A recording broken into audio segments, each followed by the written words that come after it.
So, yun mga chong, no, nalagyan na natin lahat ng mga braces, no. And matibay na yan mga chong. Ayan. Hey yo, what's up mga chong, this is JM Bisdak and welcome back to my channel again. Kung bago ka pa sa channel ko, mag-subscribe ka na at i-ring mo na rin yung bell para updated tayo sa mga bago nating video. At bago ang lahat, let's roll the intro.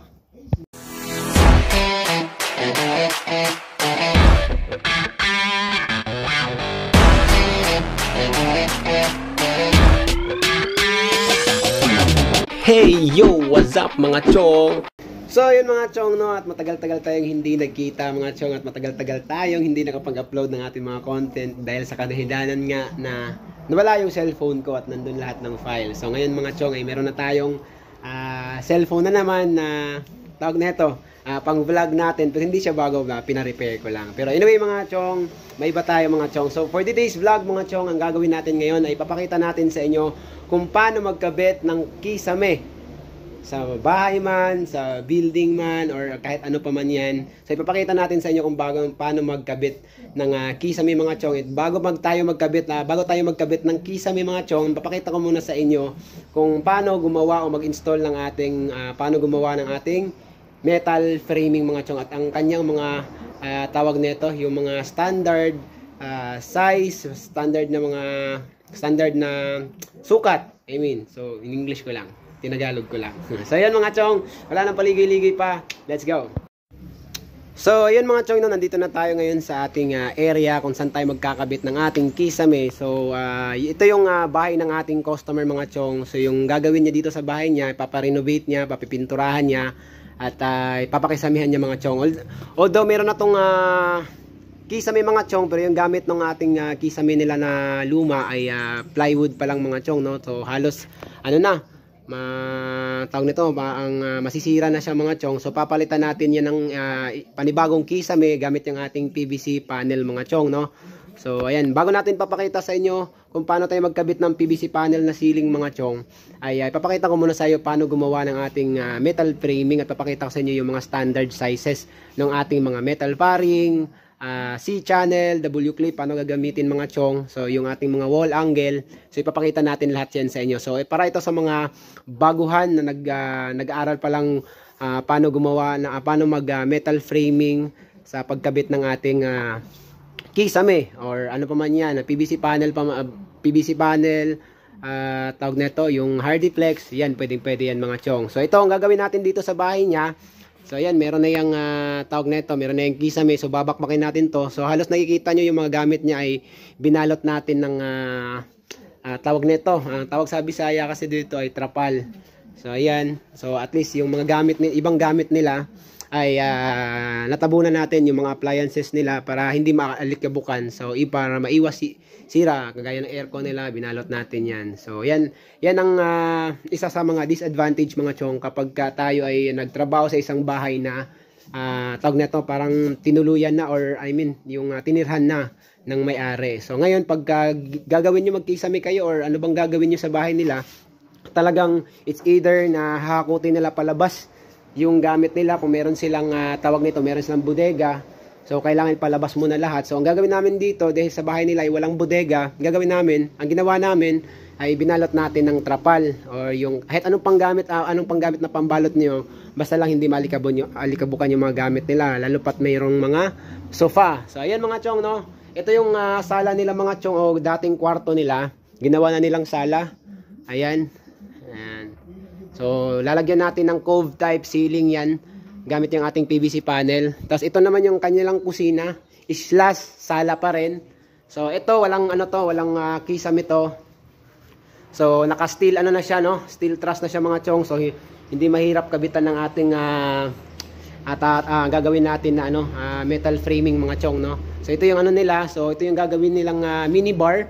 So gagawa tayo dito soon ng ating countertop. So yan mga chong, no. So yan. So yung laki ng nito mga chong, yung sukat ng kusina na to mga chong ay nasa 716 cm by 476 cm. So yan mga chong, no, yung sukat nito ay 716 cm by 476 cm. Ito yung laki ng kanilang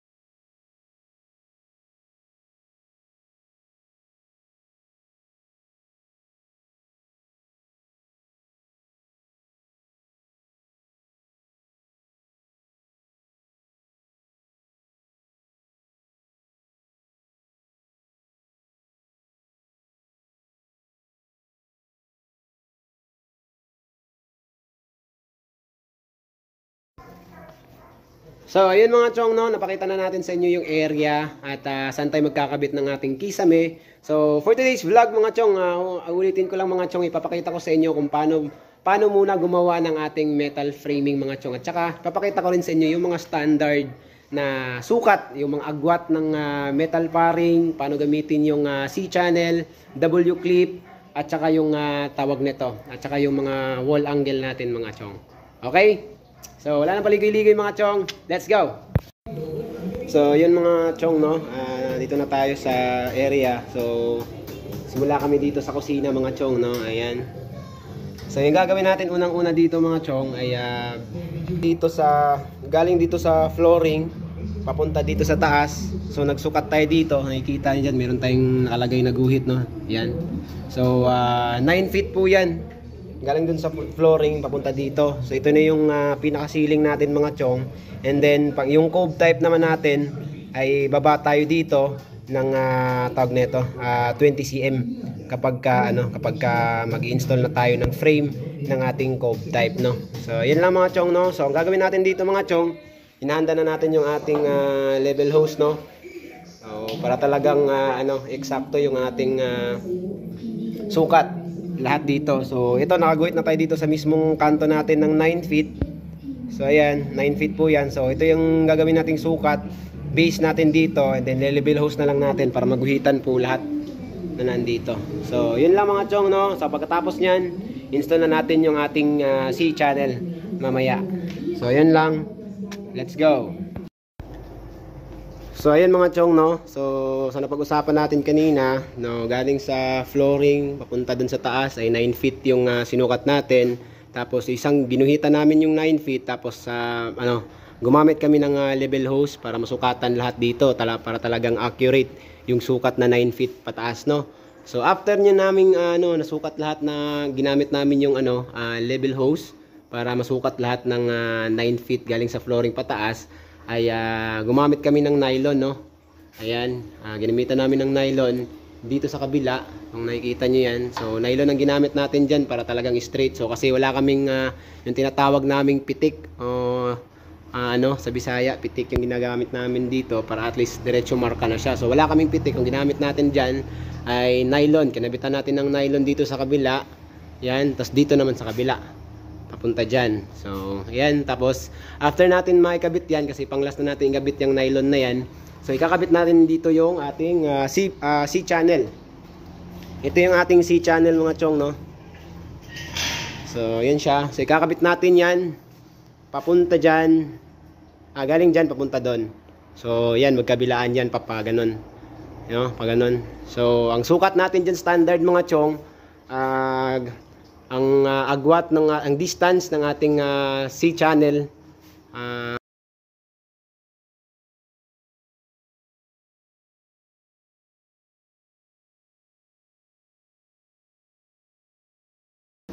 so ayan mga chong, no, kinakabit na natin yung C-channel mga chong. So ayan, tapos yung sa baba nilagay na rin natin yung ating wall angle para preparation dun sa ating cove type, no, sa ilalim. So sa ngayon ginawa natin mga chong ay kinabit natin yung C-channel dun sa taas. So yung pagitan ng ating C-channel ay nasa 32 inches yan mga chong, standard natin. So ayan, so magkabilaan yan mga chong, no. So makita nyo dyan. So ayan, so kung napapansin nyo yan mga chong, salitan yung ating salitan yung ating paglagay ng ating C-channel. Ayan, magkatapat yan ng ganyan para at least yung tibay at kapit ng ating W-clip mamaya pag kinabit na natin yung ating metal paring ay mas matibay mga chong, no. Kaya salitan yan. So hindi pwedeng pagka ganyan, so nakaganyan lahat ng forma ng ating C-channel. So wala yung walang lakas yun, hindi matibay yung ating pag-construct ng ating C-channel, kasi ito yung pinaka-importante. So yung napapansin nyo, meron tayong nilagay dyan ng mga nylon para talagang straight at tawag nito, nakalibel yung ating C-channel na nilagay, kasi yan ang pinaka-importante, kasi dyan na yun, dyan na dyan natin ikakabit yung ating metal paring mamaya, at dyan na rin magbe-base ang ating cove type mga chong. So nilagay na natin dito yung ating wall angle, no. So ayan, nilalagay na lang natin yung ating mga braces ng ating C-channel para mas matibay siya, kasi yung iba nakalaylay pa yan kasi sa haba ng ating space, no, ng ating sala, yung area ng pinagkabitan natin ng C-channel. So talagang lalaylay yan. So talagang lalagyan natin yan ng mga braces sa gitna. Ayan, kung saan nagkakabit yung tao natin mga chong, no. So ayan, lalagay lang natin dyan para to makabit na natin yung ating metal paring. So ayan, salitan yan mga chong, ha. So tandaan nyo lagi yung ating pagitan ng ating C-channel ay 32 inches. Yung iba mga 2 feet or 24 inches. Sa atin naman kasi okay lang na 32 inches na yung pagitan ng ating C-channel, kasi nga PVC panel naman yung ating i-install, hindi masyadong mabigat, hindi kagaya ng Hardy Flex mga chong, no. So ayan, so let's go. So yan mga chong, napapakita ko sa inyo yung braces na sinasabi ko na mas malapitan. So ito yung C-channel natin, ayan, magkatapat yan, salitan yan, pag ganyan, dito sa kabila naman, parap naman doon, ayan. So itong wall angle mga chong, yung distance galing dito sa ating wall angle papunta dito sa ating C-channel ay 20 cm yan, no, 20 cm yan mga chong. And ito na yung ating braces na kinabit. Ayan, mas matibay na siya, no, mas matibay na ta. Tapos ilagyan natin ng nylon dito para talagang level, no. Ayan, levelado yan lahat. Sa kabila naman, yan ganyan din ang ating gagawin mga chong. So, yan mga chong, no, nalagyan na natin lahat ng mga braces, no. Ayan, matibay na yan mga chong. Ayan. So, ayan mga chong, no, nagkakabit na tayo ngayon ng metal paring mga chong sa ilalim ng ating C-channel na ginawa mga chong, no. So, ang ginawa natin dito una mga chong ay kinuha muna natin yung gitna sa pagitan dito papunta dyan mga chong, no. So, ayan. So, ito yun yung gitna. Tapos, kinabit na namin una yung sa gitna yung ating metal paring. So kinuha muna natin yung gitna. So yung pagitan ng ating metal paring mga chong galing dyan ay 16 inches yan. 16 inches dito, 16 inches dyan. So yun yung ating standard dyan mga chong. So ayan So nakikita nyo dito mga chong, kasi nga bitin yung ating metal paring, no. Kasi nga yung standard na length ng ating metal paring ay sa 495 cm. Tapos yung area ng ating pinagkabitan ng ating C-channel, yung haba ng ating area na pinagkabitan natin ng metal paring ay 716, so medyo bitin. So kung napapansin nyo dyan mga chong, no, ayan, meron niyang dugtungan dyan mga chong. Ayan, so tignan natin kung mawawide ba, hindi nakikita, no. So papakita natin dyan, meron niyang dugtungan mga chong para umabot yung ating metal paring. So panoorin nyo dito sa channel ko, meron tayong tutorial yan kung paano gumawa ng ating DIY connector para humaba yung ating metal paring. So kung nakita nyo dyan, hindi nyo napapansin yung connector, no. Ayan, so dinugtungan natin yan mga chong. So ayan, salitan yan mga chong, no. So if example, dito natin nilagay yung dugtungan. So sa kabila naman, sa pag-install naman ito sa kabila, doon naman natin yung dugtungan para pantay yung tawag nito mga chong, no, pantay yung kanyang lakas. So ayan. So mamaya papakita natin yung dugtungan mga chong. Let's go. So ayun mga chong, no, ito na yung final na tsura ng framing natin mga chong. Sa kasalukuyan mga chong ay tawag niyan, nagkakabit na kami ng molding para dun sa ating kakabit na PVC panel. And of course yan, papakita natin sa inyo mga chong kung ano yung tsura ng ating framing na natapos. So ayan, nakikita nyo yan mga chong. Ayan, so cove type ceiling po yan mga chong. So ayan, nilagay natin na dyan, framing para sa ating cove type ceiling mga chong. So ipapakita natin sa inyo mga chong sa taas, no, kung paano natin ginawa ito. So ayan,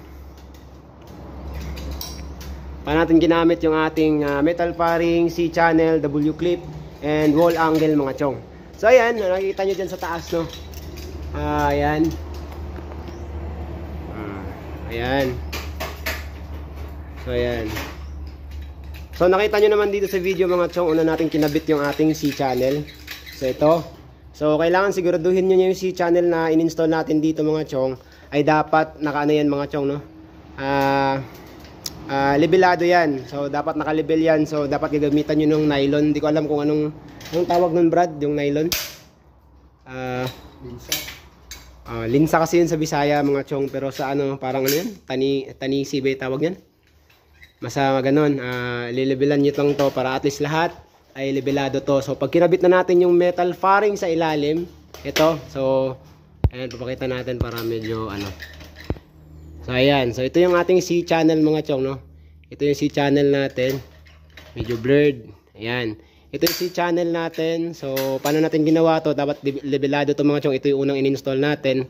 And after that, kapag kinabit na natin yung ating metal faring mga chong sa ilalim. Ayan, dito nakikita niyo yung W clip.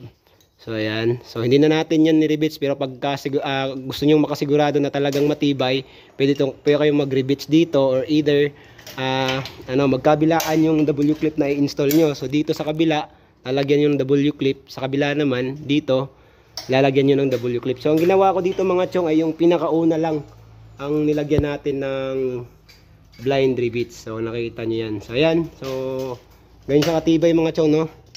So ayan, and then of course after that, ang ginawa ko ditong distansya galing dito sa ating ceiling papunta dito sa ating cove type sa ilalim ay nasa 20 cm mga chong.